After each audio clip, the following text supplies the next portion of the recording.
Hi! Thanks for coming into another social distance and story time. And we're back! We have a cool book at the end. If you Yup. have time to read it, we'll read it. Okay, that one, yeah. Go sit down. Let's start with, I think this is one of Evie's books from her Kiwi crate. Don't hold on to this though, okay? All right. So excited, baby. Okay, this is Kellan and the moon.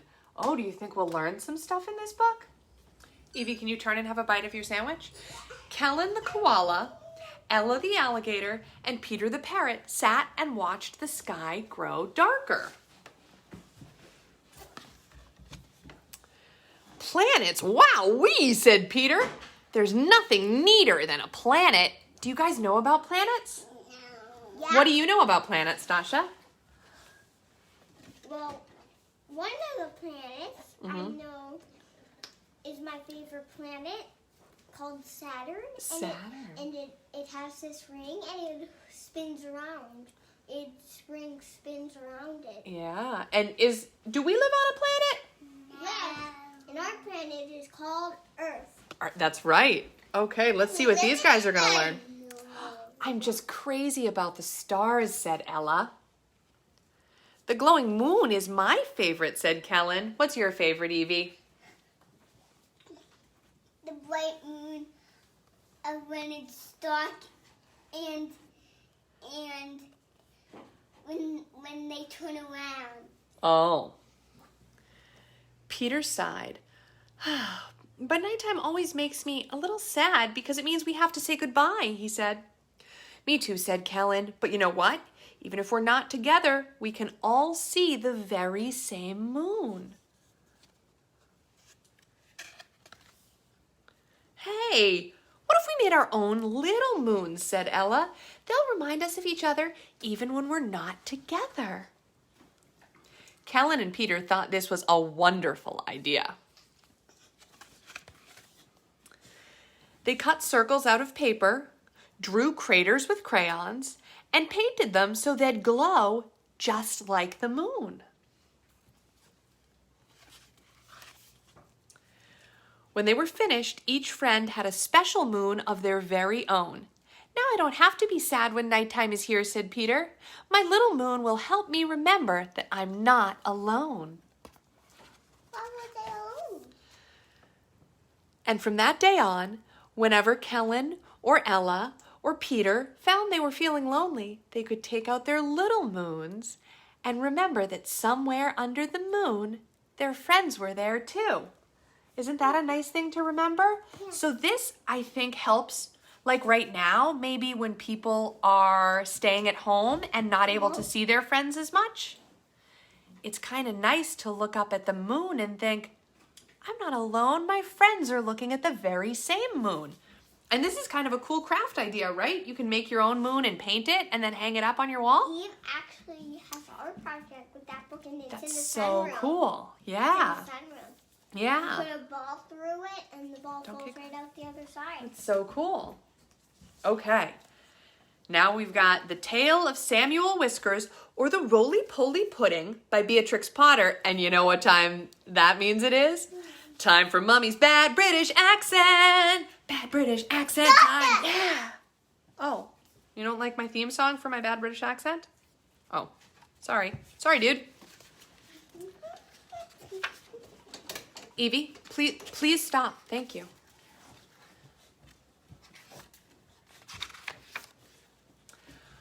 Once upon a time, there was an old cat called Mrs. Tabitha Twitchit who was an anxious parent. She used to lose her kittens continually, and whenever they were lost, they were always in mischief. On baking day, she determined to shut them up in a cupboard. She caught Moppet and Mittens, but she could not find Tom. Mrs. Tabitha went up and down all over the house, mewing, mew, mew, mew, for Tom Kitten. She looked in the pantry under the staircase, and she searched the best spare bedroom that was all covered up with dust sheets. She went right upstairs and looked into the attics, but she could not find him anywhere. There was an... Why couldn't see? Well, I don't know. Let's find out. It was an old house full of cupboards and passages. Some of the walls were 4 feet thick, and there used to be queer noises inside them, as if there might be a little secret staircase. Certainly. Hey, Evie, quiet please and watch this, okay? Certainly there were odd, old, jagged doorways in the wainscot, and things disappeared at night, especially cheese and bacon. What do you think it might be? Well, let's find out. Mrs. Tabitha became more and more distracted and mewed dreadfully. While their mother was searching the house, Moppet and Mittens had got into mischief. The cupboard door was not locked, so they pushed it open and came out. They went straight to the dough, which was set to rise in a pan before the fire. They patted it with their little soft paws. "Shall we make dear little muffins?" said Mittens to Moppet. But just at that moment, somebody knocked at the front door, and Moppet jumped into the flour barrel in a fright. Mittens ran away to the dairy and hid in an empty jar on the stone shelf where the milk pans stand. The visitor was a neighbour, Mrs. Ribby, who had called to borrow some yeast. That's a thing that a lot of people are borrowing right now because they're making a lot of bread at home. Mrs. Tabitha came downstairs mewing dreadfully. "Come in, Cousin Ribby, come in and sit ye down. I'm in sad trouble, Cousin Ribby," said Tabitha, shedding tears. "I've lost my dear son Thomas. I'm afraid the rats have got him." She wiped her eyes with her apron. He's a bad kitten, Cousin Tabitha. He made a cat's cradle of my best bonnet last time I came to tea." "Where have you looked for him?" "All over the house. The rats are too many for me. What a thing it is to have an unruly family," said Mrs. Tabitha Twitchit. "Eve, please move your foot." "I'm not afraid of rats. I will help you find him, and whip him too. What is all that soot in the fender?" "The chimney wants sweeping. Oh, dear me, Cousin Ribby. Now Moppet and Mittens are gone. They've both got out of the cupboard." Trouble. Ribby and Tabitha set to work to search the house thoroughly again. They poked under the beds with Ribby's umbrella. They rummaged in cupboards. They even fetched a candle and looked inside a clothes chest in one of the attics. They could not find anything. But once they heard a door bang, well, we'll find out, and somebody scuttered downstairs. "Yes, it is infested with rats," said Tabitha dreadfully. "I caught 7 young ones out of one hole in the back kitchen, and we had them for dinner last Saturday. And once I saw the old father rat, an enormous old rat, Cousin Ribby. I was just going to jump upon him when he showed his yellow teeth at me and whisked down the hole." "Because he's a rat. The rats get upon my nerves, Cousin Ribby," said Tabitha. Ribby and Tabitha searched and searched. They both heard a curious roly-poly noise under the attic floor, but there was nothing to be seen. They returned to the kitchen. They couldn't see anything, but let's keep reading. Let's keep reading, honey. They returned to the kitchen. "Here's one of your kittens, at least," said Ribby, dragging Moppet out of the flour barrel. They shook the flour off her and set her down on the kitchen floor. She seemed to be in a terrible fright. "Oh, Mother, Mother," said Moppet, "there's been an old woman rat in the kitchen, and she's stolen some of the dough." The 2 cats ran to look at the dough pan. Sure enough, there were marks of little scratching fingers, and a lump of dough was gone. "Which way did she go, Moppet?" But Moppet had been too much frightened to peep out of the barrel again. Ribby and Tabitha took her with them to keep her safely in sight while they went on with their search. They went into the dairy. The first thing they found was Mittens hiding in an empty jar. They tipped up the jar and she scrambled out. "Oh, Mother, Mother," said Mittens. "Oh, Mother, Mother, there's been an old man rat in the dairy, a dreadful, enormous, big rat, Mother, and he's stolen a pat of butter and the rolling pin." "A rolling pin and butter? Oh, my poor son Thomas," exclaimed Tabitha, wringing her paws. "A rolling pin," said Ribby. "Did we not hear a roly-poly noise in the attic when we were looking into the chest?" Ribby and Tabitha rushed upstairs again. Sure enough, the roly-poly noise was still going on quite distinctly under the attic floor. "This is serious, Cousin Tabitha," said Ribby. "We must send for John Joyner at once with a saw." Now this is what had been happening to Tom Kitten, and it shows how very unwise it is to go up a chimney in a very old house when a person does not know his way and where there are enormous rats. Tom Kitten did not want to be shut up in the cupboard. When he saw that his mother was going to bake, he determined to hide. He looked about for a nice convenient place, and he fixed upon the chimney. Hey, Mom, do you see that when I Yes, I can hear you gulping your water. The fire had only just been lightened, and it was not hot, but there was a white choky smoke from the green sticks. Yes, my dear. Yes, I see.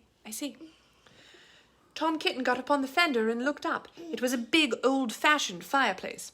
The chimney itself was wide enough inside for a man to stand up and walk about, so there was plenty of room for a little tomcat. He jumped right into the fireplace, balancing himself upon the iron bar where the kettle hangs. Tom Kitten took another big jump off the bar and landed in a ledge high up inside the chimney, knocking down some soot into the fender. I see you drinking, honey. I'm reading now, okay? Tom Kitten coughed and choked with the smoke, and he could hear the sticks beginning to crackle and burn in the fireplace down below. He made his mind to climb right to the top and get out on the slates and try to catch sparrows. I cannot go back. If I slipped, I might fall into the fire and singe my beautiful tail and my little blue jacket. The chimney was a very big old-fashioned one. It was built in the days when people burnt logs of wood upon the hearth. The chimney stack stood up above the roof like a little stone tower, and the daylight shone down from the top under the slanting slates that kept out the rain. Evie, I see you. Please take a bite of your lunch. Yep, let's take a break from the water, okay? Okay. Tom Kitten was getting very frightened. He climbed up and up and up. Then he waded sideways through inches of soot. He was like a little sweep himself. And really, a cat is kind of like a chimney sweeping brush because it's got all that fur. Okay, let's take a break from the water. Thank you. It was most confusing in the dark. One flue seemed to lead into another. There was less smoke, but Tom Kitten felt quite lost. He scrambled up and up, but before he reached the chimney top, he came to a place where somebody had loosened a stone in the wall. There were some mutton bones lying about. "This seems funny," said Tom Kitten. "Who has been gnawing bones up here in the chimney? I wish I had never come, and what a funny smell. It is something like a mouse, only dreadfully strong. It makes me achoo, sneeze," said Tom Kitten. He squeezed through the hole in the wall and dragged himself along a most uncomfortably tight passage where there was scarcely any light. He groped his way carefully for several yards. He was at the back of the skirting board in the attic, where there is a little mark in the picture. See that little mark? That's right where he was. Evie, I'm going to take your water if you can't eat your lunch. Thank you. All at once he fell head over heels in the dark, down a hole, landed on a heap of very dirty rags. When Tom Kitten picked himself up and looked about him, he found himself in a place that he had never seen before, although he had lived all his life in the house. It was a very small, stuffy, fusty room with boards and rafters and cobwebs and lath and plaster. Opposite to him, as far away as he could sit, was an enormous rat. "What do you mean by tumbling into my bed all covered with smuts?" said the rat, chattering his teeth. "Please, sir, the chimney wants sweeping," said poor Tom Kitten. "Anna Maria! Anna Maria!" squeaked the rat. There was a pattering noise, and an old woman rat poked her head round a rafter. All in a minute she rushed upon Tom Kitten, and before he knew what was happening, his coat was pulled off, and he was rolled up in a bundle and tied with a string in very hard knots. Anna Maria did the tying. The old rat watched her and took snuff. When she had finished, they both sat staring at him with their mouths open. "Anna Maria," said the old man rat, whose name was Samuel Whiskers. "Anna Maria, make me a kitten dumpling roly-poly pudding for my dinner." "Eve, please behave, honey, or you're going to have to go in the other room." "It requires dough and a pat of butter and a rolling pin," said Anna Maria, considering Tom Kitten with her head on one side.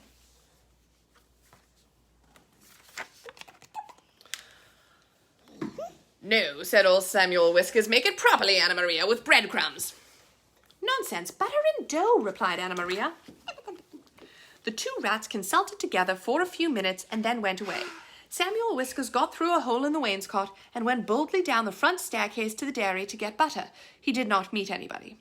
He made a second journey for the rolling pin. Why did he not meet anybody? Let's find out. He pushed it in front of him with his paws like a brewer's man trundling a barrel. He could hear Ribby and Tabitha talking, but they were busy lighting the candle to look into the chest. They did not see him. Anna Maria went down by way of the skirting board and a window shutter to the kitchen to steal the dough. She borrowed a small saucer and scooped up the dough with her paws. She did not observe Moppet. See, Moppet's back here in the barrel. While Tom Kitten was left alone under the floor of the attic, he wriggled about and tried to mew for help. But his mouth was full of soot and cobwebs, and he was tied up in such very tight knots he could not make anybody hear him. Why except did he not make put a heel on Well, him? because he was tied up. Why Except did he tie up? because the rats tied him up. Let's just keep listening, honey.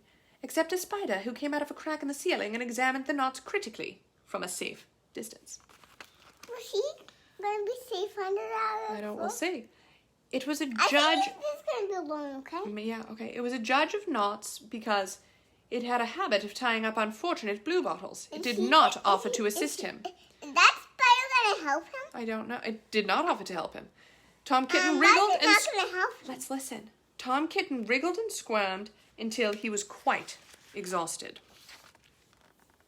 Presently, the rats came back and set to work to make him into a dumpling. First, they smeared him with butter, and then they rolled him in the dough. "Will not the string be very indigestible, Anna Maria?" inquired Samuel Whiskers. Anna Maria said she thought that it was of no consequence, but she wished that Tom Kitten would hold his head still, as it disarranged the pastry. She laid hold of his ears. Sometimes I wish you would stay still, too. Isn't that true? Tom Kitten bit and spat and mewed and wriggled, and the rolling pin went roly-poly, roly, roly-poly, poly, roly. And the rats each held an end. "His tail is sticking out. You did not fetch enough dough, Anna Maria." "I fetched as much as I could carry," replied Anna Maria. "I do not think," said Samuel Whiskers, pausing to take a look at Tom Kitten, "I do not think it will be a good pudding. It smells sooty." He is pretty dirty, right? I see what he's doing. Because he was roaming around inside the chimney where it was all sooty. Anna Maria was about to argue the point when all at once there began to be other sounds up above. The rasping noise of a saw and the noise of a little dog scratching and yelping. Let's find out. The rats dropped the rolling pin and listened attentively.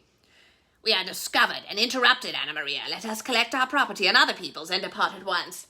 "I fear that we shall be obliged to leave the pudding. But I am persuaded that the knots would have proved indigestible, whatever you may urge to the contrary."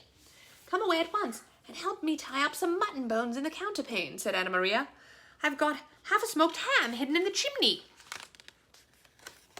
So it happened that by the time John Joyner had got the plank up, there was nobody under the floor except the rolling pin and Tom Kitten in a very dirty dumpling. Please leave that, honey. Just put it here. You can give it to me in a minute. I'm just gonna.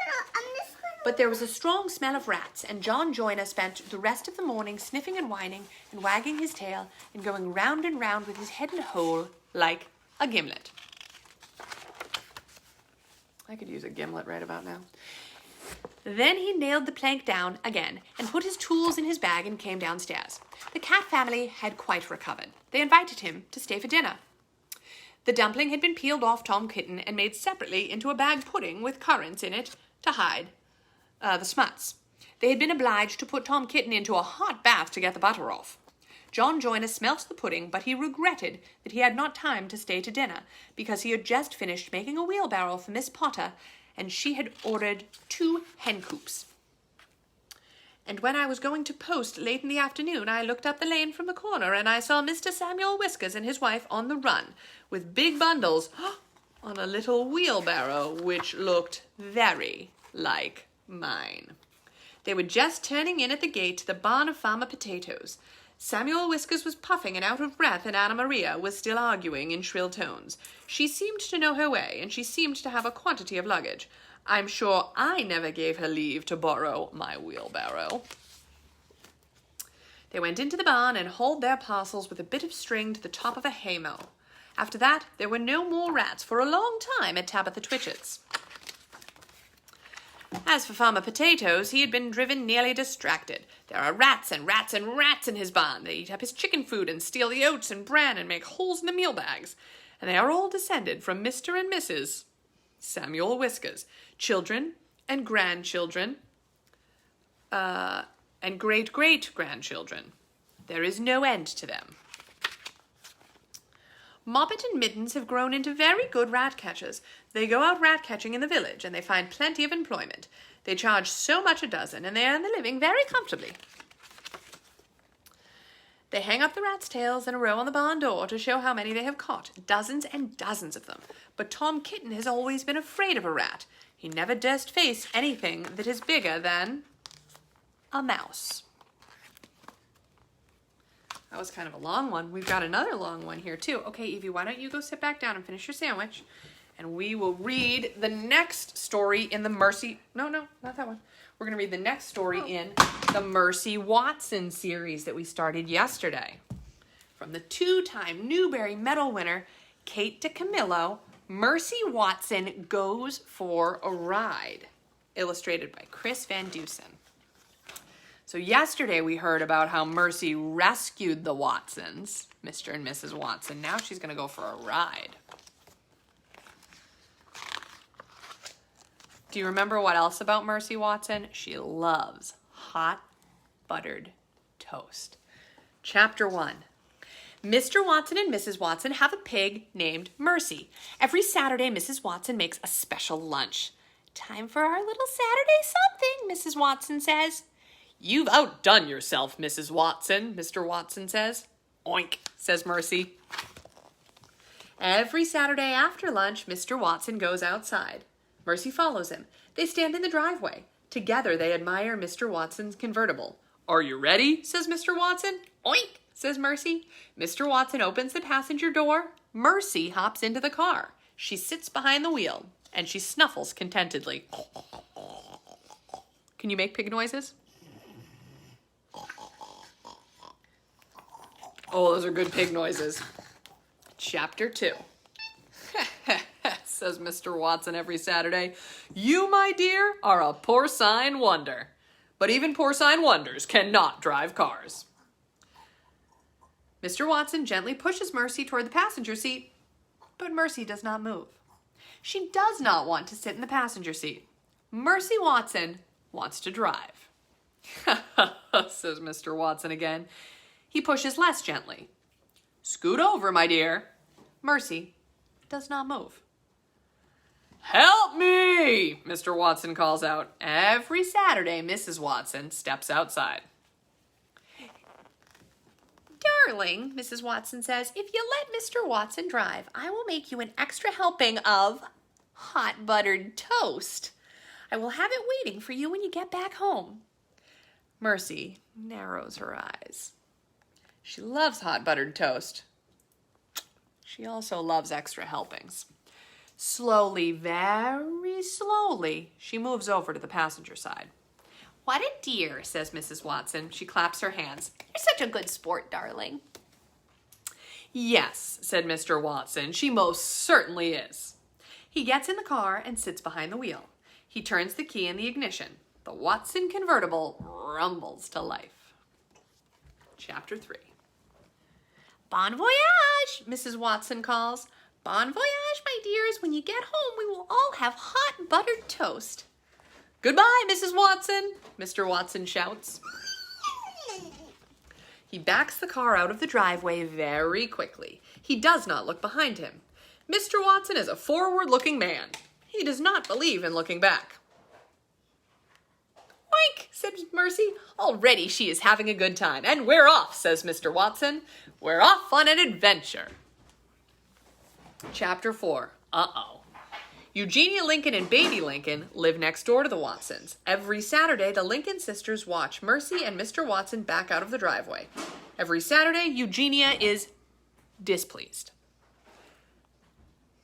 Mr. Watson is a very bad driver, she says. He is a menace behind the wheel. Yes, sister, says Baby. Furthermore, says Eugenia, it is my firm opinion that pigs should not be taken for rides in automobiles. Particularly that pig. That pig is a sly pig. I do not trust her. No, sister, says Baby. Baby looks down the road. The car has disappeared. Mr. Watson and Mercy are gone. Folly, says Eugene Lincoln. She shakes her fist. It is folly, I say. Yes, sister, says Baby. But secretly, Baby Lincoln thinks that a little folly wouldn't be a bad thing. Chapter 5. One Saturday, Mrs. Watson made a special lunch. After lunch, Mr. Watson and Mercy went outside. Everything happened just as it always did every Saturday on Deckawoo Drive. What folly, said Eugenia Lincoln as usual. What nonsense. She paused. Eugenia waited for Baby to say, yes, sister, but Baby said nothing. Baby said nothing because Baby was not there. Where was Baby? Chapter 6. Officer Tomalello sat in his police cruiser. A pink convertible sped past him. Was that a pig? Officer Tomalello asked himself. Yes, it was, he answered himself. That most certainly was a pig. Why would it a pig? Is it illegal to take a pig for a ride? Officer Tomalello asked himself. I don't believe it is, he answered himself. It is unusual, he continued, but unusual does not equal illegal. However, it is illegal to speed, and that vehicle was definitely speeding. Officer Tomalello turned on his flashing lights. He pulled out onto the highway. He followed the car with the pig in it. Chapter 7. In the car with the pig in it, the pig was having a very good time. Doesn't she look like she's having a great time? The wind was tickling her ears. The sun was warm on her snout. Even though she was not the one behind the wheel, Mercy was happy. Mr. Watson was happy too. There's nothing like a fast drive to clear the mind, he shouted. Isn't that right, my dear? Oink, said Mercy. It is wonderful to go fast. Oh, wait, wrong voice. It is wonderful to go fast, said a voice from the back seat. Who said that? Said Mr. Watson. Me, said Baby Lincoln. That's where Baby Lincoln was. Mr. Watson looked over his shoulder. Hello, Mr. Watson, said Baby. Oink, said Mercy. Hello, Mercy, said Baby. What are you doing? Shouted Mr. Watson. I'm having a little adventure, said Baby. I am indulging in some folly. Folly, said Mr. Watson. Mercy narrowed her eyes. Mr. Watson was looking over his shoulder at Baby. He was not looking at the road. Mercy saw her chance. She gathered her strength and she leaped. Oof! Help! Mr. Watson said, help me! Whee! Said Baby Lincoln. What folly, what fun, what adventure! Please, said Mr. Watson, get off me! He pushed at Mercy with both hands, but Mercy did not move. She put her front hooves on the steering wheel. She was in the driver's seat, and she intended to stay there. Chapter 8. Back on Deckawoo Drive, Eugenia Lincoln was looking for Baby. She looked in Baby's bed. Baby was not there. She looked on the back step. Baby was not there either. Baby! Shouted Eugenia. Reveal yourself at once. But Baby did not reveal herself. Where could she be? Said Eugenia. And why do I think this has something to do with that pig? Eugenia marched next door. She rang the Watsons' bell. Mrs. Watson, said Eugenia, Baby is missing. Goodness, said Mrs. Watson. And I believe that your pig is responsible, said Eugenia. Mercy, said Mrs. Watson. Yes, said Eugenia. Exactly. She does have blue hair. But Mercy is not here, said Mrs. Watson. She is on her Saturday ride with Mr. Watson. Eugenia turned and looked down the road. Folly, she said. Heavens, said Mrs. Watson. You don't think? I do think, said Eugenia, and that is my point exactly. I do think. And apparently I am the only one around here who does. Kind of a mean lady. What's the kind of a mean? Chapter 9. Officer Tomalello. The pig. I will in a minute. There's not a picture right now. Officer Tomalello had to go very fast to catch up with the convertible. The officer had to speed. Is that vehicle swerving? Officer Tomalello asked himself. It is, he answered himself. It is most definitely swerving. Is the driver of that vehicle breaking the law? Officer Tomalello asked. Without a doubt, he answered. The law is being broken. It is time to take action. Officer Tomalello pulled up alongside the car and he shouted into his bullhorn, pull over. But they didn't pull over. The driver turned. The driver looked at him. The driver oinked. Is that pig behind the wheel? Officer Tomalello asked himself. Yes, he answered himself. Yes, that pig is most definitely behind the wheel. Again, Officer Tomalello shouted into his bullhorn, pull over. Pigs cannot drive cars. Pull over immediately. But do not pull over, right? He is absolutely correct, said Mr. Watson. Pigs cannot drive cars, and I would like to pull over, but I can no longer feel my legs. Therefore, I cannot step on the brake pedal. Therefore, I cannot stop this car. Oh dear, said Baby, I think we're in trouble. Chapter 10. Back on Decawoo Drive, Mrs. Watson invited Eugenia inside. There is no point in worrying alone, Mrs. Watson said. Come in and help me fix a snack for my darlings. Mrs. Watson brought Eugenia into the kitchen. Will you help me butter some toast? Asked Mrs. Watson. Toast, grumbled Eugenia. Who cares about toast? Don't worry, said Mrs. Watson. She patted Eugenia on the back. If Baby is with Mr. Watson, then she is just fine. Mr. Watson is an excellent driver.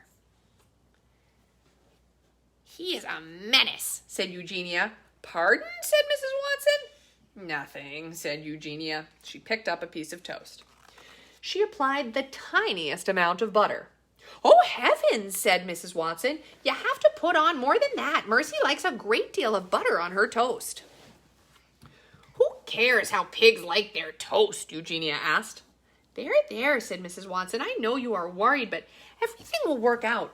Baby will come home. In the meantime, why don't we just concentrate on our buttering? Toast is not the answer, grumbled Eugenia. But she buttered another piece anyway. You must stop the car, shouted Officer Tomilello. But I cannot stop the car, said Mr. Watson. Oink, oink, said Mercy. She was having an excellent time. I have an idea, Mr. Watson, said Baby Lincoln. If you tell me where the brake pedal is, I will apply it. The brake pedal, said Mr. Watson from underneath Mercy, is the pedal to the left of the gas pedal. The brake pedal is the pedal that I do not have my foot on. Baby unbuckled her seatbelt. She climbed into the front seat. She put her seatbelt on. She slid as close to Mr. Watson as she could. She looked down. She saw Mr. Watson's foot. She saw the pedal next to it. I have located the brake pedal, Mr. Watson, Baby announced. Excellent, said Mr. Watson. Now apply it. Baby stretched across Mr. Watson. I am applying the brake pedal, Mr. Watson, Baby shouted. Hold on, everyone. Chapter 12. The car screeched. The car shuddered. The car careened. The car caromed. And finally, the car stopped. Mercy was very surprised. Suddenly, she was not driving the car. Suddenly, she was not even in the car. Suddenly, Mercy was airborne. Mr. Watson was wearing his seatbelt. He did not fly out of the car. Baby Lincoln was wearing her seatbelt. She did not fly out of the car. Officer Tomilello was safe in his police cruiser. He did not fly out of his car. Only Mercy flew. Oh dear, said Baby. It's an emergency, shouted Mr. Watson. Alert the fire department! Was that pig wearing a seatbelt? Officer Tomilello asked. No, he answered himself. That pig most certainly was not. Have laws been broken here? Asked Officer Tomilello. Most certainly, most definitively, laws have been broken here. Mr. Watson and Baby Lincoln and Officer Tomilello watched Mercy fly. They watched her land. Oof! Mr. Watson got out of the car. He ran to Mercy. He wrapped his arms around her and held her tight. My darling, my dear, please tell me that you're all right. Oink, said Mercy. She snuffled Mr. Watson's neck. Hooray, said Baby, she's fine. Oh, thank you, said Mr. Watson. Thank you, thank you, thank you, thank you. He bent his head and covered the tips of Mercy's ears with kisses. You are a miracle, a prodigy. A dear, Mr. Watson said. You are a porcine wonder. But even porcine wonders cannot drive. In fact, porcine wonders should never be allowed to drive. Why can't Ever. Because pigs don't drive. Please don't hold on to that. Why can't pigs drive? Mercy sighed. She was glad the ride was over. She felt a tiny bit dizzy and a little bit dazed. She wanted very much to go home. I just want to very much to Because she was tired. Why was she tired? It's been a busy day. Chapter 13. Eugenia Lincoln and Mrs. Watson stood together on the Watsons' front porch. They watched a police car pull into the driveway. Mr. Watson and Mercy and Baby Lincoln were all in the back seat. As I suspected, said Eugenia, trouble, folly, and that pig is right in the middle of it. She ran out to the police car. I'm so glad that you are home. The toast was starting to get cold. Oh, my darlings, my dears. Mr. Watson and baby Lincoln got out of the car. We have had something of an adventure, Mrs. Watson, Mr. Watson said. Yes, said baby. We've had an adventure, sister. Folly, replied Eugenia Lincoln. Yes, agreed baby happily. Folly. Laws have been broken, said Officer Tomilello. Pig, shouted Eugenia. Excuse me, said Officer Tomilello. It's all that pig's fault, said Eugenia. She pointed at Mercy. Evie, please stop. Mercy climbed out of the car. She put her nose up in the air. She sniffed. Could it be? Yes, it was. Toast! Toast with a great deal of butter on it. What could be better? Chapter 14. Laws have been broken, said Officer Tomilello. Tickets must be written. Officer, do you like toast? Asked Mrs. Watson. Toast, said Officer Tomilello. Do I like toast? Why, yes, I do. I do like toast. Why don't you come inside and have some, said Mrs. Watson. Why don't I come inside and have some toast, said Officer Tomilello. Said Officer Tomilello. I can't think of a reason not to. Lovely, said Mrs. Watson. She clapped her hands together. Right this way. What nonsense, grumbled Eugenia Lincoln. Toast is not the answer. No, sister, said baby Lincoln, but it does smell heavenly. She took hold of Eugenia's hand. Well, said Eugenia, it has been expertly buttered. And so that Saturday, Officer Tomilello and Eugenia Lincoln and baby Lincoln and Mr. and Mrs. Watson and Mercy Watson all sat around the table together and ate hot buttered toast. Did Mercy Watson have extra helpings? She did. And so did Officer Tomilello. All right, let's just read this last book right here, the telephone book. This used to be your Auntie Di-Di's favorite book. Okay, can you help me, Evie? Ting-a-ling-a-ling-a-ling-a-ling. That's the telephone. It's for you. Can you answer it and say hello? Hello. Hello, this is Paul and Judy. Will you come out and help us take care of our little brother? That's good. Goodbye. Okay, hang up the phone. Hang up the phone. Nice job. Paul is giving Timmy a bath. Let Timmy have a swim before the water goes out. Can you help him swim? Swim, Timmy, swim. Oh, that looks like how Evie was swimming in the tub this morning, right? Yeah. Judy is playing.